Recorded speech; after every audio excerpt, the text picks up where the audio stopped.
Bellingwood Vignettes by Diane Muir. Book 15, Vignette number 1, He Ain't Heavy, He's My Brother. Heath jiggled the ladder. "Stop that," his brother said. "Why?" Heath asked as he jiggled it again. "Because I'll thump you on the head with a screwdriver if you don't." Heath let out a laugh and jiggled it one more time. "I said stop that." Hayden took a step down the ladder and Heath bolted for the doorway. "Yeah, you'd better run." He pressed the button twice more on the driver and came down the rest of the way. "I might as well change the battery anyway. You want to get something to drink?" He butted his younger brother out into the hallway and they headed for the kitchen. Henry had brought heavy-duty extension cords in from the garage, and that room was as far as they were going. Heath opened the cooler and took out bottles of water, tossing one to his brother. "Do you ever think about what it would have been like?" "What?" "You know, if Polly and Henry hadn't taken me in." Hayden swapped out the batteries before dropping into one of the soccer chairs. Heath turned the fan so that it would hit both of them and sat down beside him. At only 9:30 in the morning, the day was already sweltering. "I don't think about it too much, but you're lucky they did. I wasn't prepared to visit you in Eldora." Heath slowly turned his head and glared at his brother. "Do you really think that would have happened?" "You tell me." Hayden huffed a choked laugh. "You're the one who hung out with a murderer. What did you think was going to happen next? Tea parties?" They'd never really talked about this. Heath hated thinking about those last couple of years. Every time Hayden tried to bring it up, Heath either ignored it or told him to shove it. "I don't know," Heath said. "I kept thinking it had to get better. How could it even be happening?" He turned to Hayden. "I mean, really. How could that have happened? We were like a totally normal family. And then everything fell apart." Heath frowned and sagged. "Maybe I thought that when I turned 18 you'd let me move in with you." "Yeah, that was such a great idea. Me in med school having to bail out my brother, the hoodlum." "That's how you see me?" Hayden swatted his brother's arm. "Not anymore, but I kinda did then." He leaned to the side and picked up a box, brushed the top off, and handed it to Heath. "There's some donuts left.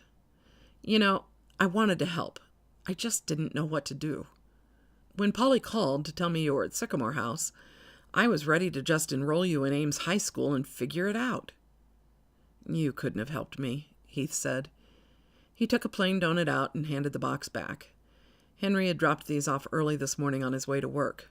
There were only a couple left. They'd ravaged the box before starting work on the house today. They hadn't done much this weekend with all that was going on over at Sycamore House. Polly never slowed down. There was always something happening. Henry said he'd call to tell them when the electricians would be here. It would probably be Doug Randall and Billy Endicott. Even living as close as they did, Heath didn't know them very well. Hayden was about their age, but they'd never been friends in high school. Billy liked that girl, Rachel, who worked in the kitchen. He heard Polly and Henry talking about how they might get married and who was going to live in the apartment. Heath kind of remembered Rachel from when Hayden dated somebody she knew. Rachel was way different now. She used to wear all black. She still had all the tattoos, and he thought her electric blue hair was cool. Now the color was something like the Northern Lights. At least that's what she said. Heath liked it. Cool colors. The plumber would be coming in this week, too. Everybody in town was gearing up for the sesquicentennial, and it felt like nobody should be working since that's all people talked about.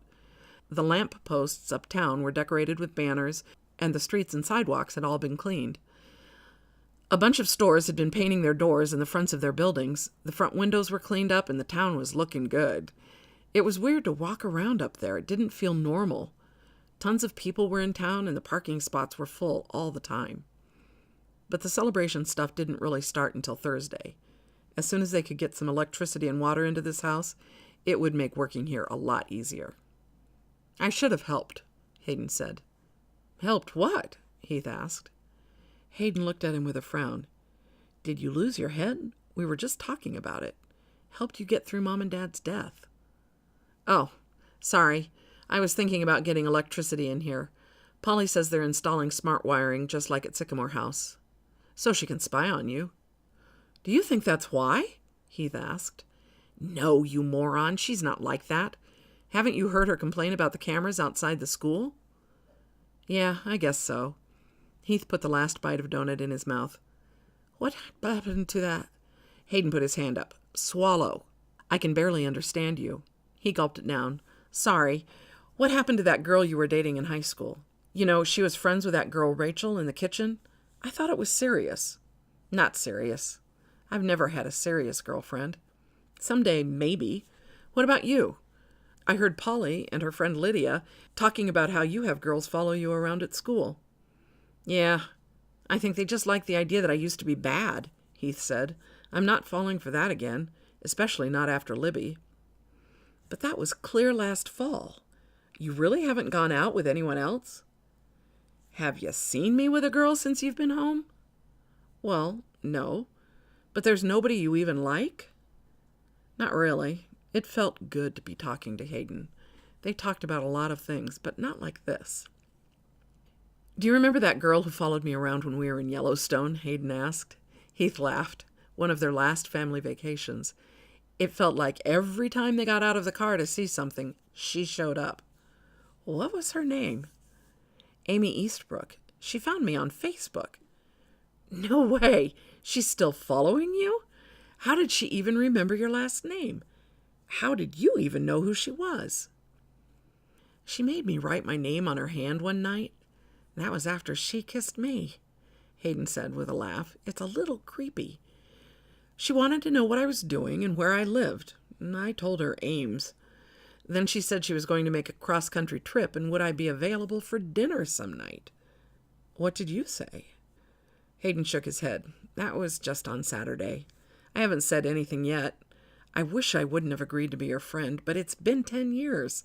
I thought it was just juvenile obsession. Surely by now she would have grown out of it. What if she's a really hot chick? Whatever. Hayden scowled. It shouldn't matter, but she's not. At all. Heath flicked the last few drops of water from his bottle at his brother's head. We should get back to that chandelier. It isn't going to come down by itself. We'd better hope not. Polly would kill us. She loves that thing. No, she doesn't. Not any more than anything else in this house. She just thinks it's cool. Heath stood up and tossed the bottle into a 5-gallon bucket. So what are you going to do about that girl? Probably ignore it. What if she's persistent and keeps asking? I don't know. Don't tell Polly, okay? Why not? Because she'll do something. I just know it. Heath stopped in the middle of the hallway and turned back to his brother. What do you think she would do? I don't know. Send the sheriff after Amy? Or even worse, invite Amy over for dinner? She wouldn't do either of those things. She'd protect you. Just don't tell her, okay? Heath shrugged. Whatever. When they got back into the room, he dragged the second ladder over. Maybe if I hold it while you work on those screws, we won't drop it. Yeah, thanks. Hayden put the driver on the top of the ladder. You know, I really don't think of you as a hoodlum. You know that, right?